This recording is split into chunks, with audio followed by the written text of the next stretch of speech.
Good morning, John. At the very first VidCon, I was being interviewed by a television reporter who at one point was surprised by something I said, and she said to me, "You can make money on YouTube? How does that work?" And I was a little tired, and I was also like super high on VidCon. Like, I was so excited about online video and all this stuff that had come together, and so like I did not censor myself well. I said something to the effect of, advertising.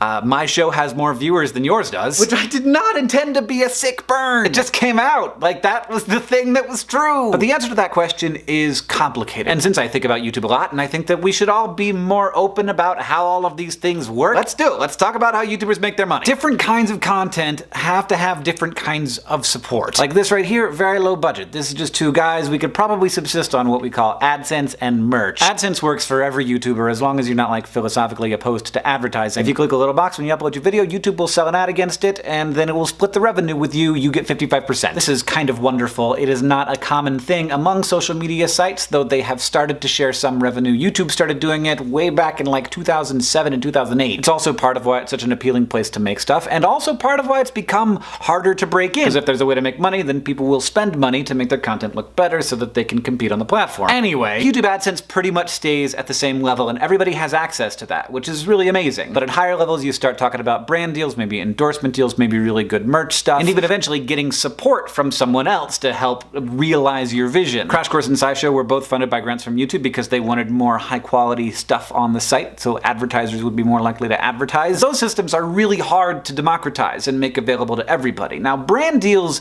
are a little bit different. They have started to be available to creators sort of in the middle class. Brand deal is basically anytime somebody pays you to talk about something in a video, whether that's like an audible.com call out at the end, or it could be a big elaborate production and your entire video is about the topic that the brand wants you to talk about. YouTube advertising is available to everybody and it comes in and you don't have to worry about whether or not it's going to come in, but it's a really low rate. In order to supplement income, a lot of YouTubers, in addition to having, regular jobs, also live in Los Angeles, where it's easier to get gigs acting or hosting in TV commercials or shows. And if you have more social media followers these days, it can be easier to get that kind of work, which is interesting. Some YouTubers also make money by touring, whether they're comedians or musicians. Sometimes creators will license their content to other platforms. Sometimes videos go on TV and you can make some money that way. And then you have some creators like Rooster Teeth building their own subscription platforms. And then if you don't want to make people subscribe, you can also ask them to subscribe through services like Patreon, which is extremely important for shows like Sexplanations, for example, that gets really bad YouTube ad rates because advertisers don't want to be next to the word sex. Without the support of Patreon patrons, that show couldn't happen at all. The thing to remember is that different kinds of content work better with different kinds of monetization. Unlike what I said to that lady at VidCon 2010, it's not simple. It's gotten a lot more difficult to make your way on this platform, and it has become more complicated, which is one of the reasons why I recently started a thing called the Internet Creators Guild, with the goal of being a resource to connect creators together, to give them information, and